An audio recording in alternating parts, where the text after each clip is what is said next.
Hello everyone, I'm Josh Beasley, and today I'm going to discuss my short film, A Sous Chef's Dream. A Sous Chef's Dream follows a sous chef named Josh as he prepares to cook the most important plate of food in his career. He is cooking for a potential investor in his dream restaurant.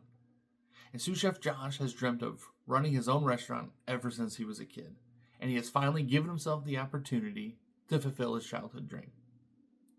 I was inspired to write A Sous Chef's Dream from a few different sources. I was inspired by my own experiences working in different restaurants on the line and meeting so many different chefs. Growing up, my childhood best friend's dad was a chef, and he taught me a lot about cooking and told me a lot of stories from the industry.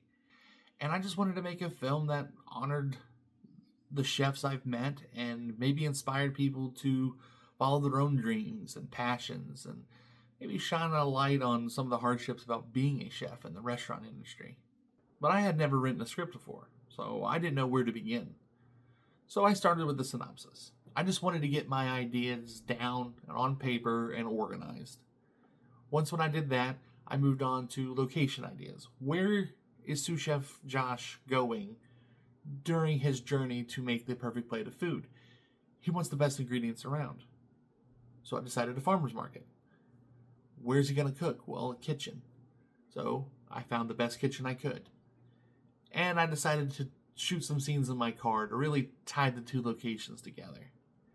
And once when I had the story idea and the locations, I moved on to the script. And I really thought the script was going to be my biggest obstacle, mostly because of the dialogue. I've never written dialogue before. But once when I knew the story, I knew my character's motivation, I knew the locations, the dialogue just came naturally. And it really started to flow. Once when I started putting words on the paper, it just flowed. After I wrote my synopsis, I felt like I had a very clear vision of what I wanted this film to be. And I made sure my script and storyboard really reflected that vision. And I stuck to it throughout. My biggest obstacle throughout this process was reining in some of my more extravagant ideas. In the initial script, I had sous chef Josh sous vide lobster tail with gold leaf and caviar. And I had to remind myself, I'm not a professional chef. I don't have a professional kitchen. I don't have an unlimited budget. And I've never sous vide anything in my life. I don't even own a sous vide machine. I don't even know where to begin. So remembering to rein it in was my biggest challenge. The shot I am most proud of in this film is the close-up shot of sous chef Josh flipping the scallops in the saute pan.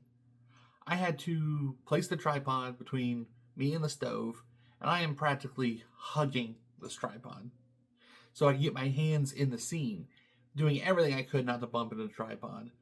And this shot it really was time sensitive. I couldn't let the scallops burn, but I had to make sure the pan was hot enough so the camera picked up the sizzling scallops.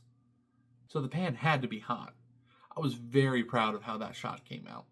The next time I make a short film, I will absolutely ask somebody to act in it for me.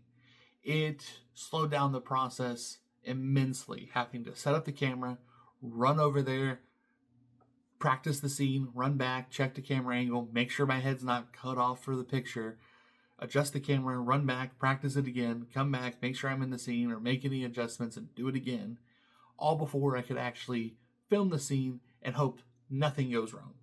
Another thing I would do differently is give myself more variety of each scene to work with during post-production. So I would shoot a scene, and if this scene was supposed to be a close-up, I would shoot it in close-up, then I would move the camera back, get the scene as a medium shot, maybe even a long shot, have a couple things to work with, give myself more to use during editing and post-production. I hope my film inspires others to follow their dreams. And to those who are thinking about making a short film or a little hesitant because they don't know where to begin, my advice is just sit down, take a deep breath, and start writing. Keep it simple. Write what you know. And if you want to make changes along the way, that's okay. You're supposed to adapt. You're supposed to learn as you're going. Changes are going to happen. And just remember, it's your story. Tell the story that you want to tell. There's no rules. Thanks for watching, and I hope you all enjoy my short film, A Sous Chef's Dream.